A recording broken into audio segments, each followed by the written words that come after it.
The Virgin Islands Energy Office hosted the first set of energy efficiency training sessions at the UVI campuses on St. Croix and St. Thomas at the end of May 2011 as part of the Green Buildings Program. The training was a collaborative effort between the Green Buildings Program of the Energy Office and the Technical Assistance Program of the Department of Energy. More than 40 residents with many professional backgrounds participated in the two-day sessions, which covered the latest information about light-emitting diodes, LEDs, air conditioning in hot and humid climates, and operation and maintenance practices for buildings. The LED lighting session was presented by Jeff McCullough, a senior research engineer from the U.S. Department of Energy's Pacific Northwest National Laboratory located in Richland, Washington. LEDs are becoming more popular as they can reduce energy consumption, lower utility bills, and, if selected correctly, last a lot longer than traditional systems of lighting. McCullough was followed by Miguel Quiones, Program Specialist for the Virgin Islands Energy Office. Mr. Quiones' operation and maintenance presentation was divided to include overviews of codes and LED rating systems. The LED presentation considered other elements also, such as sustainability, product purchasing, cleaning, transportation, and other things involved in maintenance and energy efficiency. The third session, a full day on air conditioning, was presented by Lou Harriman, a worldwide renowned expert working with Mason Grant Consulting, with more than 35 years of experience on researching and solving problems related to humidity and moisture in buildings and in industry. Mr. Harriman explained how the weather of the Virgin Islands calls for a different air conditioning approach, as the largest part of the load comes from dehumidifying and not from cooling the spaces. He also talked about how overcooled surfaces and unsealed buildings combine to promote mold growth.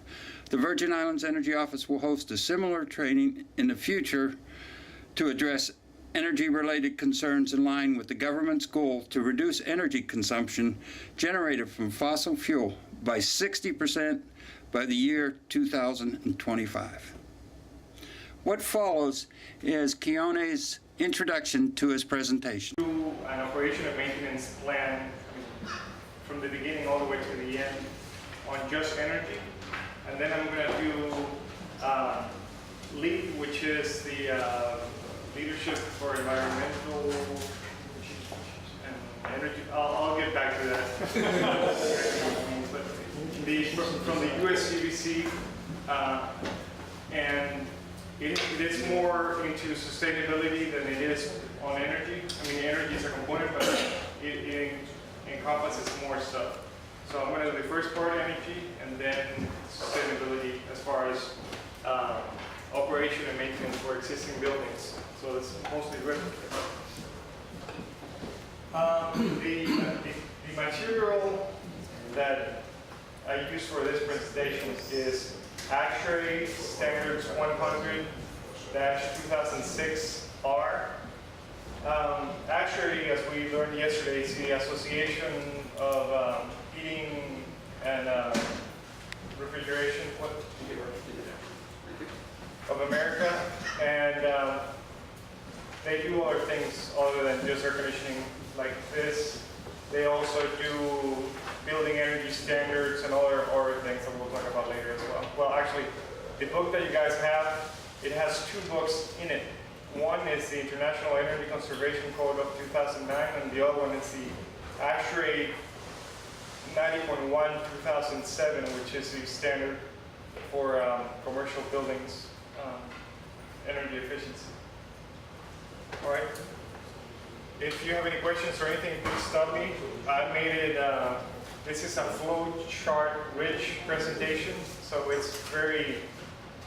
My intent is that those of you who run commercial buildings or design commercial buildings or repair commercial buildings have those flow charts, and basically, with the addition of the actual standard, you can just go through the processes and go do energy efficiency retrofits.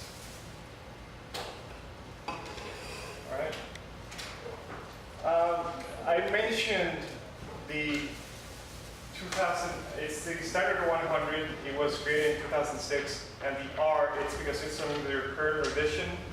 So the material that I'm proposing here is the latest and greatest, like anything else on this week. We have been trying to put up together the latest information. So that's why it's R at the end.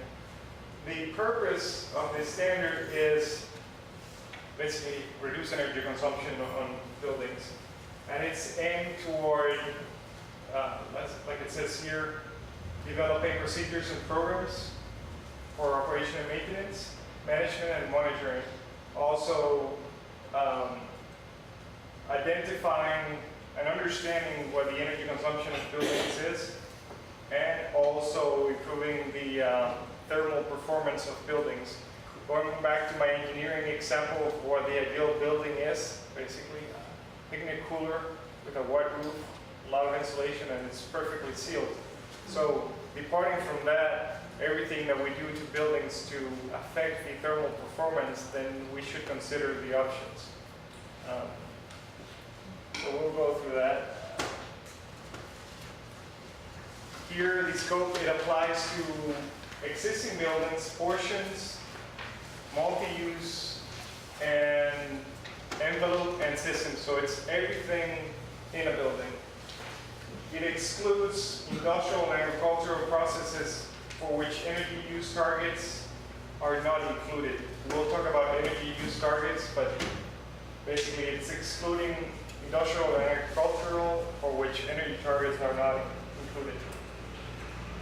The standard is broken down on those 9 chapters. We have purpose, we talked about scope, definitions is the terms that are going to be used, compliance, energy management, operation maintenance, targets, audits, implementation, and verification. We're going to start with compliance. And now, right here, we start with the first flow chart. So, let's say we have a building that we want to repair or do an operation and maintenance approach. We go through the compliance requirements, what are the things we need to do. We develop an energy management program. Then we implement operation and maintenance.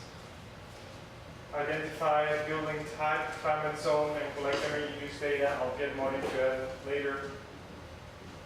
Identify if there's a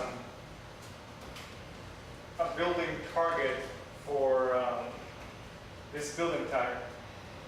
The buildings actually has identified that the best way to do energy targets is compare apples to apples. So if you have a hospital, you should look at what hospitals do. If you have a small commercial office, you should compare the same buildings. So you have it's hard to compare a school and a hospital as far as energy targets. So we have different building types.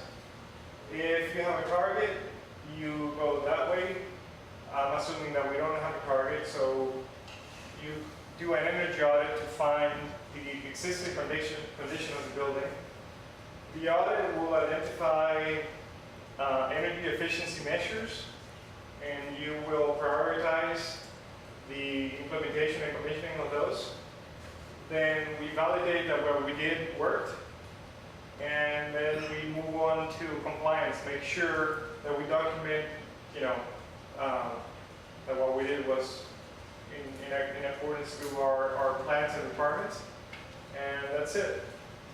In the good case, if you had an energy target, you just validate directly, or if it does not meet, then every time you fail something, you have to go back and audit to see what went wrong. So it could be an iterative process, so you could be doing a lot of audits, but